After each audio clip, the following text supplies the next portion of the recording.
What's up, comic book fans? Pete here from Comic Books Transformed, where me and my good friend Brian over there talk about comic books that have been adapted into movies and streaming shows. We have been covering The Last of Us Season 2 since it came out a month ago or so, and now we're up to Episode 7. So, Brian, were you happy with the way this season ended?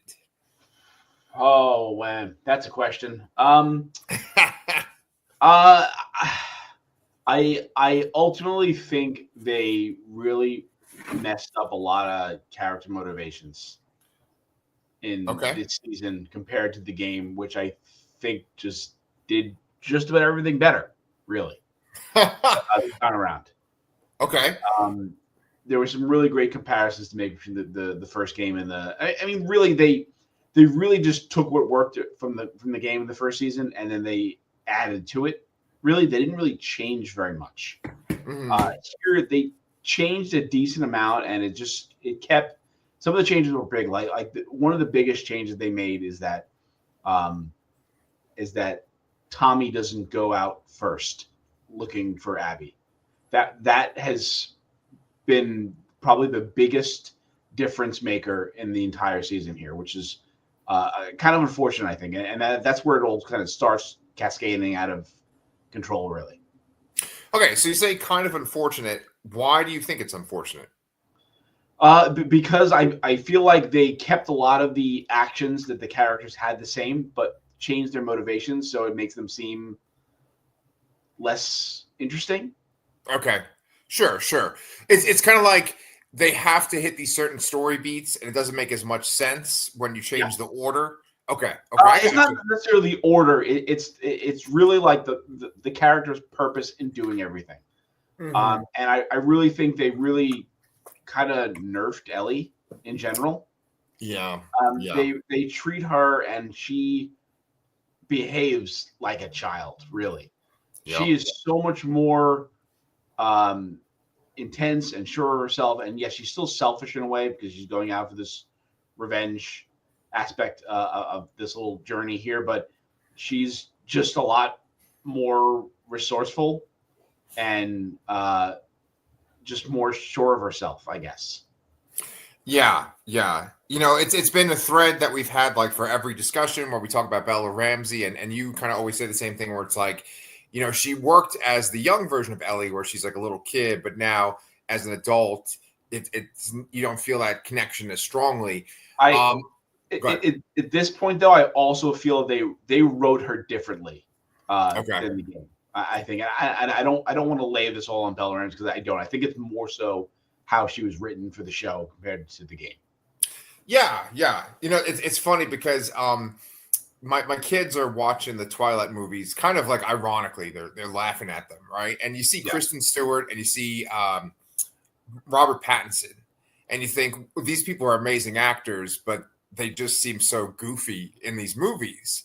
And you can tell that, like, by the way that a movie is made or a show, that sometimes you can take someone that's very talented, but just the writing or the way that something's filmed, it like their talent doesn't show through. Yeah. Mm-hmm. I think that she's a great actress, but there's this one scene. So the spoilers, guys, we're going to be talking about the whole episode, last of the second season. There's this one scene where she's like, she has her shirt off, and what's the girlfriend's name? Dina. Thank you, Brian. Yeah, Dina is like kind of like rubbing a towel over her bruised back, and it just kind of feels off. And it's not because they're lesbians or like, you know, or like there's a complete lack of emotion in her face there. The video game's face in that scene is so much more emotive than the actual person. It's hysterical. Right. And I'm sorry, she's, I guess, 19 years old in real life, incredible actress, but she still kind of seems childish. There's just something about her face and stuff that just makes her seem younger. And it just seems weird that like this, like it seems like a little girl, but she's shirtless in the scene. And wow, this is gonna be great for fucking YouTube. And you know, and she's supposed to be this like big bruiser, and it doesn't feel right, you know. Well, I wouldn't say she's a big bruiser, but I mean she's capable. They fully make you believe that she's capable of doing everything she does in the game. Yeah. They absolutely. It's much easier to age up a pixel than it is to age up a person. I absolutely give that that caveat there, but something about it doesn't connect as well. But again, it is partially how they wrote her. They wrote Ellie to be kind of almost incompetent. It seems like everybody else is just way better at everything than she is, and that's not the case. She is the driving force in the game, you know? Yeah, of course. And she is absolutely not that in the show. I think you hit the nail on the head, man, because I think about this one scene where she goes and she takes this boat, and there's a gigantic wave because there's a storm in the middle of the night. She crashes on the shore and goes to the woods, and she gets captured by these Scar people. Yeah, they like also not in the game, and that was the most ridiculous part of the episode. That's not in the game? No, she gets there. Oh, okay. She gets knocked off the boat, but she swims the rest of the way. That's the difference. Well, like one thing that you've been talking about a lot, and you showed me that one clip on like Instagram. It was so great where it shows the game. Like, oh, this wasn't in the show, and it's just like her just like blasting people away. She's like just like going through a street. There's just like one guy I think is just like taking in his groceries or something, and he's just like blasting him. You know, like a dog runs. There is such an extreme level of murder in these games. I mean, again, it's a game, and you have to have obstacles, and sometimes those obstacles are people. But yeah, there is a massive body count in that game. Right. And so, you know, when you see that, you're like, okay, this girl can handle this. This is this impressive kind of like warrior. Then you see the scene where she gets captured by the Scars. And you're like, oh my God, she's dead. There's no way that she's going to get out of this. And of course, the moment that she's hanging from this noose, there's this alarm from the Scar camp. It's like, oh, that's just kind of perfect timing. That's a little too convenient there. Yeah, so this was done in service of setting up the second half of the story here. So again, full spoilers here. You know, and the revelation at the end here is that we're essentially starting over from day one of Seattle, where we're now going to see Abby's side of the story. So they gave us a couple little tidbits of that throughout the season here, with you know how Isaac got set up with the WLF. The motivations for Abby to kill Joel was given us in the first few minutes of the first episode, and this whole plan to for the WLF to attack the Scars are all things that happen. Well, maybe not the meeting, not the Isaac origin. That's new for the show, I think. But all that stuff was revealed, but in the second half of the game, really. Okay. Okay, so well, kind of out of order here, and I think they're just trying to set up this character so it doesn't appear out of nowhere next season, but it felt really out of nowhere this season. It sure did. And I don't go on social media really, except for Instagram, and just look at like stupid memes and stuff. But and there's like I don't know how people are reacting to this, but I'm about to ask you a question. And it could lead to spoilers. I'm kind of okay with it at this point. So the last we see of Ellie is that she runs into Abby. And we'll go into detail about what that looks like. But essentially, Abby has her at gunpoint. She shoots, but it goes black right when she shoots. Or I think maybe it goes black, and then there's a shot. You don't know like if the bullet hit her or not. Yes. Is that scene... Brian, the scene that is right before the last scene you told me last week? Last scene you told me last week? Okay. So you said to me that the scene with Joel when they're on the porch and she's like, I can't forgive you, but I'd like to try. No. You said that is literally at the end of the game. So at this point, we're at the halfway point of the game in the show. Okay, so that ending scene there of the episode is pretty shot for shot exactly what happens. Okay. So I guess what I'm asking you is that scene, that last scene of this show, is kind of like a transition in the game to playing as Abby. Yes. Okay. And so is it like a time jump just like it's on the show where it's like it goes back to like the past few days for her? Or is it like from that point on? Yes. So it first starts off with a flashback in the game. It starts off as a flashback of Abby, and where you get to know, you see a younger Abby, you get to see her dad a little bit, and it's actually it ends up being the day that Joel and Ellie arrive at Okay. at the hospital in Salt Lake, and then it cuts to the moment where she kills Joel, and they leave, and then it cuts to Abby waking up on that like couch, and that her walking out and into that whole area there. So that happens in the game like that, and they didn't cut back to the Joel death in the show, but that's essentially what happens. Okay. All right. Well, that's good to know. I kind of thought that that might have been the end of the game because I watched the after the credits sequence where they talk about the episode, they talk about the season in general. They talk about the themes of the show a lot in this review. They talk about like how it's like a wheel, a cycle of violence. They've been talking about that a lot. They've been talking about how like vengeance is such a big theme in this show. And you've talked about it too, like how essentially this whole second game is like a game about vengeance. I think that it all works except with the stuff with Ellie. Like, I think the person that wants vengeance the most, you don't really feel it. Yeah. It almost feels like go ahead. So yeah, this is the part where I'm talking about the motivations, why they're all wrong. So yeah, the game, I've said before, Tommy is the one that goes out hunting Abby on his own. Yeah. And Ellie and Dina are following him. So really, Ellie does have the same goal as killing Abby. You can argue what Tommy's goal was, is that he wanted to do it himself, or he wanted to spare Ellie from having to do it. Okay.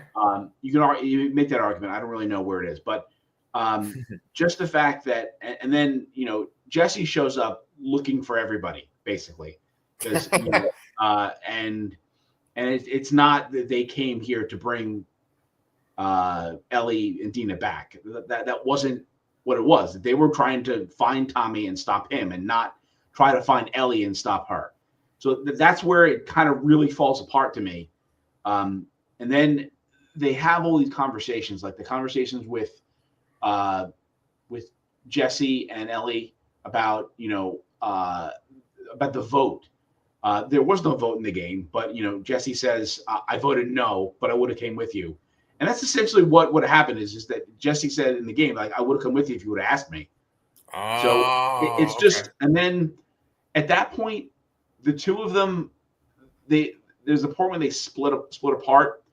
It's a little different where it's, they hear over the radio of a WLF soldier that there's sniper fire somewhere. But they were on the way to go to where Abby was. That was their first lead. And they went there together. They were heading there together, Jesse and Ellie. They knew where it was, and they were heading there. And then they overhear the radio, and that's where they split, because Jesse just wants to get to Tommy and get him out of there. And Ellie is still fixated on she claims that getting to where Abby is the best way to meet up with Tommy, but really she wants to take out Abby. So it's kind of a double meaning there. But I feel like the show does it differently, where it's like they don't know where Tommy is, and they just decide to split off for like different reasons, I guess. And I just didn't appreciate it. Yeah, well, one of the most awkward bits of dialogue in that last episode is when she's like, "How did you find me in this one spot?" And he's like, "Oh, well, I can't even remember what he says, but it's kind of like this convoluted thing." And then she's like, "Oh, that was easy." And they said, "Oh, it took 2 days." Do you remember that part? Yeah. It just kind of felt like forced. Some weird exposition where that wasn't really even mentioned in the game, I don't think. Right, because based on what you're saying, it sounds like things just kind of make a logical sense the way they happen in the game. It does kind of feel like people kind of backtracking and moving around, whereas in the game, it sounds like it's much more like straightforward. Yeah. Yes. Yeah. So does that stuff happen where Dina is shot in the leg with an arrow and she's pregnant in the game, right? She's pregnant. Yeah, she is pregnant. I think she just has like morning sickness stuff. I don't. She wasn't shot by anything, so that's different. That was how to take her out of the scenario, I guess. Okay. Which I don't know why they had to do, because they could just say, "Hey, she's nauseous from being morning sick," you know. Yeah. Well, I mean, when she's limping with a bandage around her leg, I'm like, oh my God, like how's she gonna fucking do anything? So it definitely works on the show, but yeah, okay, I see in the game that's like not necessary. So there's quite a few things in this episode that are worth talking about. Like especially the second half of the episode. But we already kind of talked about the scars and the kid and Ellie. I wanted to talk about when Ellie runs into the rest of Abby's team. I thought that scene I think was maybe the best scene in the episode because it was like so intense. And then what happens is kind of like this oh shit moment. It's kind of like the anti-Walking Dead TV show moment. Yeah. Yeah. So the differences here, there's a couple changes they had here. So one thing I'm happy they cut out is that in the game you have to kill. There's a dog and you have to kill the dog, and I hated it. Okay. So I'm glad they left that out. And in the game,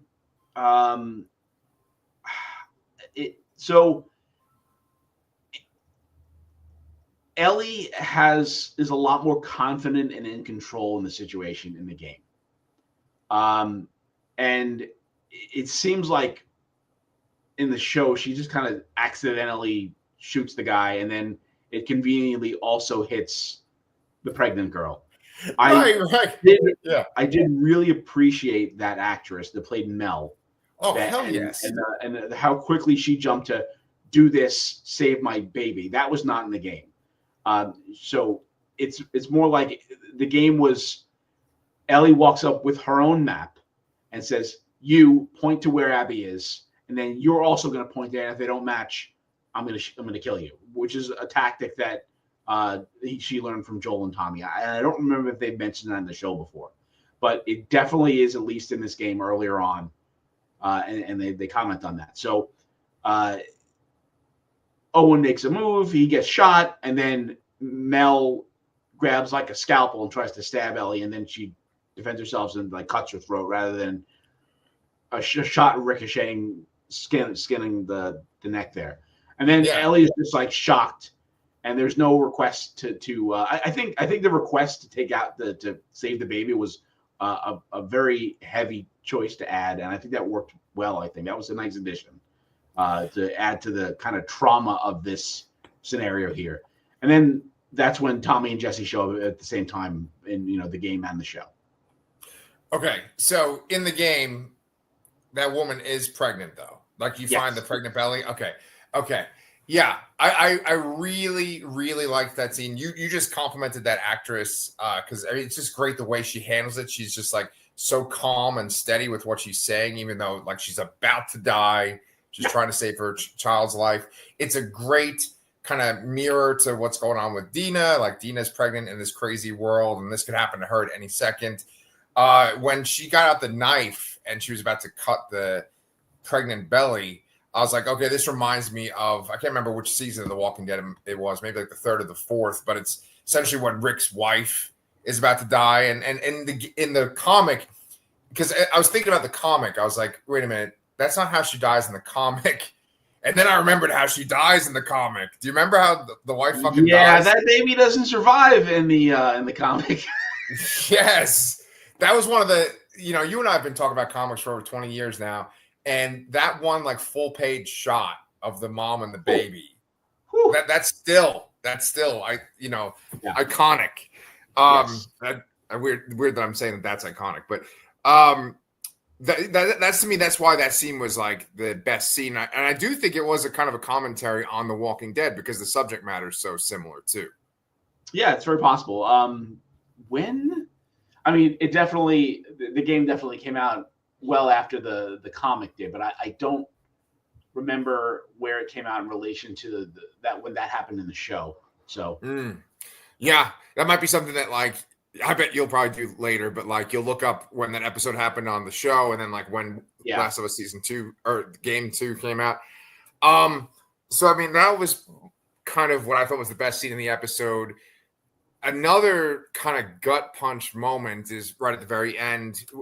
This is the second best scene is when Jesse and Ellie are having that conversation, and he had talked to her about like doing things for the good of the community and like what he wanted to do. He did this little story about how he had met this girl who was passing through Jackson Hole, and he fell in love with her, but he didn't like leave Jackson Hole even though he wanted to. Great scene. And then essentially they hear a noise, they go out into this hallway, and he's just dead. Like immediately. Yeah. Is it like that in the game? Exactly how it. Well, they don't talk about that side story there. They're more so talking about why Ellie thanks him for coming back after they found Tommy and coming back to the aquarium and helping her. And then he says, "Yeah, I realize." He says, "Like I realized that if it was me trapped out there, you'd burn down the world to come help me or something like that." So that's why he came back. And then they hear the noise, they run out, and the door opens, and bam, shot in the face. Sucks. I really like that show. That was a really big shock, and especially to follow a death like that up with, just the premise of Joel dying in the beginning of the game too was like brutal. Yeah. It's been a brutal season, and the first season was brutal in different ways as well. I mean, Joel's daughter dies in that first episode in Austin, and I guess like moving forward with the show, I'm just kind of wondering like what's satisfying about like okay, let me try to bring up why I'm saying this. I think if you're a person that watches the show and you haven't played the games, and so you don't know that we're going to see Abby's perspective now, I think that like a regular viewer who's not a video game person would be like, oh, we got to follow this girl now, like for this whole fucking thing. Like, I hate this girl, Yeah, well, that's what a lot of people who played the game thought too. Oh, okay. Yeah, that was a very big controversy that you did that, and then they made you play as her later on. Like it was a huge deal. I didn't play it until much later, the second game. But honestly, I think the game is story-wise is an absolute masterpiece, on par with the first game by easily. I think Abby is a great character. I think Abby and Ellie are mirrors of each other, and I think it is such a great depiction of that throughout the game, and then playing as both of them, just the conflict you feel about it, like you're playing essentially as a villain in some way, but as you play as her, you kind of see that she's not really the villain. It's just different circumstances between the characters and what happened. Yeah. And the guy that's from Beef who plays Jesse, when he was talking after the episode, he said something just like that, where he was like, are they good guys? Are they villains? Does that even exist in this world? So yeah. They know, like the game translates into the show, but I guess what you've been saying, kind of like your main point of tonight's discussion, is like the changes maybe lessen the show a little bit. Yeah, I didn't mind when they added things that really made sense, but I feel like they started changing things, and it's just been a little bit more of a downhill roll this season. That being said, I'm still excited to see the next season.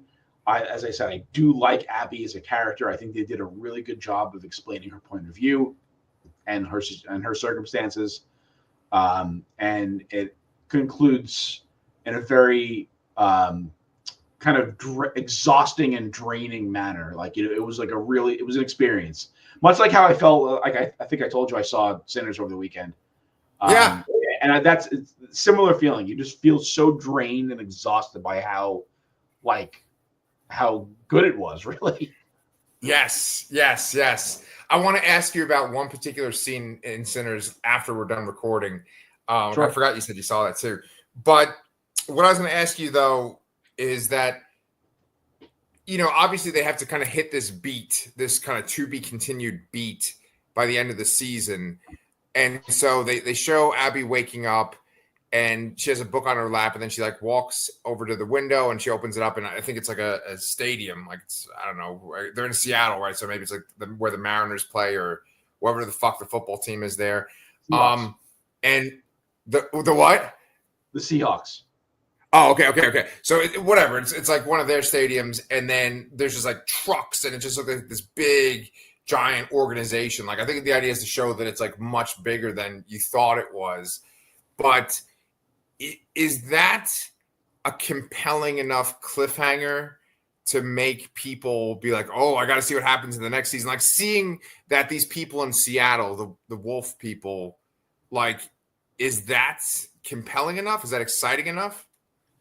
Well, I think the compelling part of it is the time jump that you're going to see the points, because you saw little bits of like when Owen and Mel are arguing about where Abby is and all that.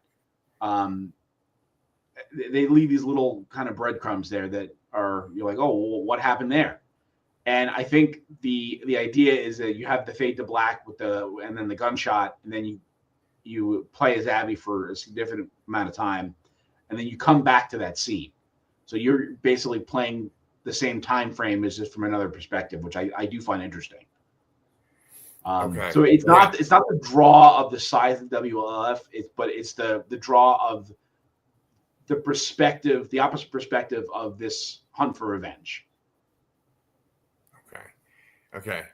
That's a pretty nice way to like tie this all up in one bow. Did you have anything else you want to talk about with this season? Yeah, I keep thinking about this too, because I think you brought up The Walking Dead before, and The Walking Dead lost me when at the season where Negan shows up and then he kills. In the comic, it's just Glenn, but in the show, it's Glenn and Abraham, I think. Right. But the fact that they left that on a cliffhanger about who he killed, even though I knew what it was, I was just really pissed off that they would do that.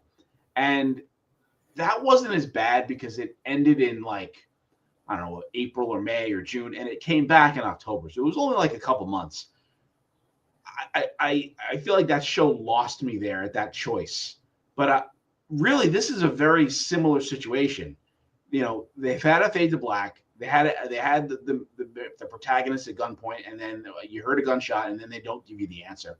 But for some reason, I'm not as angry about it, but I probably should be, because they did the exact same thing, and we're probably gonna have to wait like 2 years for this show to come back. So yeah, go ahead. I'm just trying to understand why it wasn't, if it should bother me, or why it doesn't bother me at this point. Maybe I haven't really processed it enough. But I distinctly remember just feeling at The Walking Dead, I'm like, I'm fucking done with this. I hate that they did this. Yeah. Well, when it comes to The Walking Dead, I feel like I'm kind of a snob. Like I probably come off as a snob because I actually didn't really ever really like it. I thought the first episode or like the premiere of it was like really good, but then I just thought it wasn't anywhere as good as the comic. And I stopped watching it, I think, in the middle of season 2. Oh, wow. Yeah. I watched a few episodes, like when they're on the farm and stuff, and like when I stopped when they're on the farm, Yeah. Okay. But that brings a point that I kind of wanted to say too, that like I just kind of think The Last of Us is a superior show, and I think that like The Last of Us is superior to the majority of the things that we cover on this channel. Yeah. But the thing is that with the Walking Dead show, it started to fall off. This is one of the reasons why I fell off for you, is that they changed so many of the characters. Yes.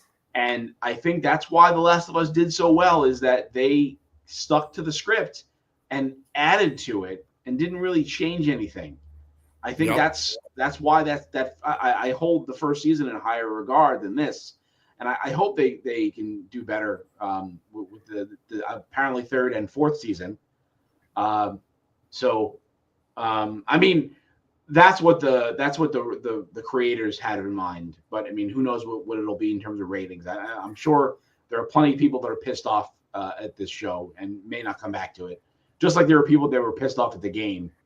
I don't particularly know anybody that like stopped playing it or wouldn't finish it because they had to play it, Abby. But I know people that did play it and finished it that still to this day like I fucking hate Abby. Yeah. I don't know. I the only person I know that's played the game besides you is Mike Bongiorno, and he was talking about like how crazy it is to like be the character in that moment when Joel dies. Just to be there in that sequence. So I mean, I think he played it all the way through too. But I liked this season. I didn't like it as much as the first season, and I know that there's this whole like kind of misogynistic camp that probably kind of ties in a little bit with like the Snyder people and stuff like that. That kind of group that's like very masculine, and anytime there's like a woman in something, they get really mad. But I have to say that the stuff that kind of brought it down for me was like the Ellie and Dina like scenes, like when they went off on the patrol in the very beginning of the show, and then they're together. There's also some excellent scenes, like when she plays Take on Me, and there's a couple of good scenes of them talking. But that was what kind of made me not like this season. All the stuff with Joel was almost like pretty much like pitch perfect. I mean, he's barely in it, but it's like pitch perfect. And then the threats, like, the WLF and then even the Scar people were like legitimately scary. And I think that's kind of missing in the first season. There's like kind of individual threats they face on this journey versus like an overarching threat. But I felt like these people were more like intimidating. So I just love fucking what's his name too. Right. Thank you, Jeffrey Wright. Yeah, I just fucking love him. So I was gonna ask you too, just one last weird thing too. The Scar woman that was like in charge, that's not fucking the Wasp, right? Kate. Yeah. Oh, you didn't think? No, I don't think so. I don't know who the actress was, but I don't think it was like a big name, or if it was, I didn't recognize it. Yeah. She looked a lot like Evangeline Lilly to me, but then I was also like, well, no, I don't think she is. So, but your reaction was enough for me, Well, I mean, Brian, this is your baby. You love this game. You always have a lot to say about this show. Do you want to throw anything else in there? No, that's kind of it. I'm still on board for watching it later on. I hope they kind of get back to what they did better in the first season, which is sticking to the script overall and adding to things rather than making these changes that are kind of leading to just a less thoughtful and interesting show. Okay. Great little sound off right there. That's it for The Last of Us for this season, guys. So we are kind of discussing what are we going to do before some of these big summer movies come out. You guys can always tell us in the comments. Brian and I are actually going to finish our discussion on Andor Season 2 right now. So you can also check that out. Andor is probably our favorite thing that we've covered on this channel, besides X-Men 92. But anyway, you guys are hot. We love to share our mushroom parasite with you. And we'll see you guys next